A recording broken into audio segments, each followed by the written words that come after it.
But before we get to that, our first guest is the creator of the multi-million-dollar Master Brand Method. She's worked with Oprah Winfrey as well as Fortune 500 companies. Her keys to success have been using her confidence and consistency. Here's Jessica's recent conversation with this talented strategist. I'm thrilled to have our next guest joining us. This is Jennifer Kem, a branding and leadership expert. It's wonderful to have you with us. Thanks for making time. Thanks for having me.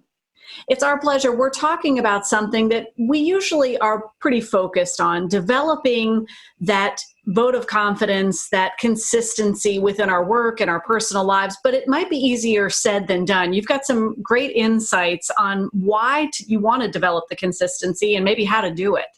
Yeah. Well, I think during times like these especially, we are experiencing a lot of mental fatigue, and some of the structures and routines that we had before the last 3 months especially have interfered with our ability to be consistent, and therefore is shaking our confidence. And so, I spent over a decade in the corporate world running big projects, and there's a lot of discipline and routine in the corporate world. And now as a business owner and entrepreneur and somebody who teaches entrepreneurs how to stay consistent and confident in their branding, a couple things. I think that first is don't separate your life from your business completely. You have to find those routines and structures inside of what you do. And I think that it's so important to realize that structure actually creates freedom. So even if you're a creative type of person or a visionary, a lot of times we get off our game, if you will, when we are met with adversity or a block or something that's going on. And so I always like to default back to structure as a way to create more freedom. And ultimately, when you're consistent, you not only get stuff done, you feel more confident as you go through your work and your life.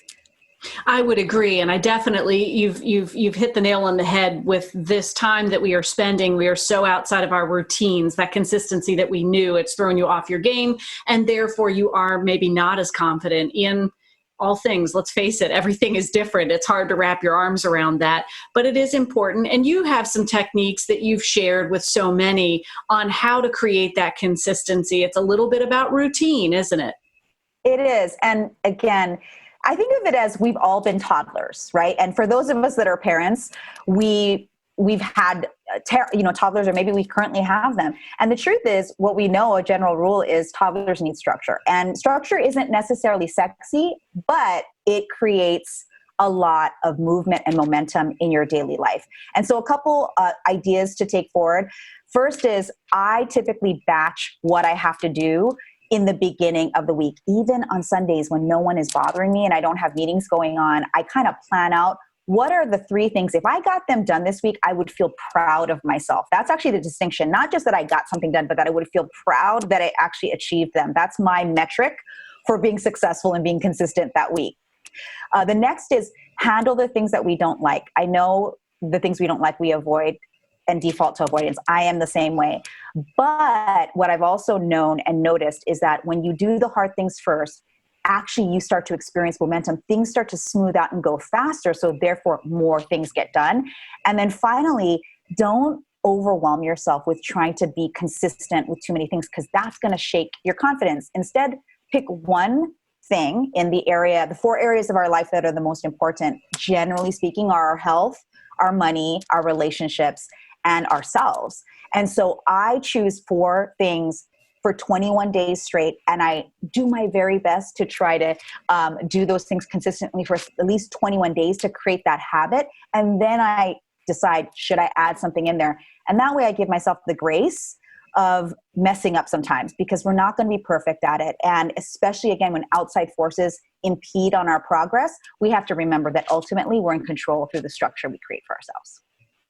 I love it. Some great insights. I might want to try to capitalize here on this, getting a head start on Sundays, knocking out those things that just seem to be looming, because then it's easy street maybe, and tackling those 4 focus items for 21 days, seeing where you head, and then maybe tackling the next 4 in the next 21 days. Some great insights. Thank you, Jennifer. Thanks for having me. I appreciate it. The confidence and the consistency coming together for a great plan. Appreciate it.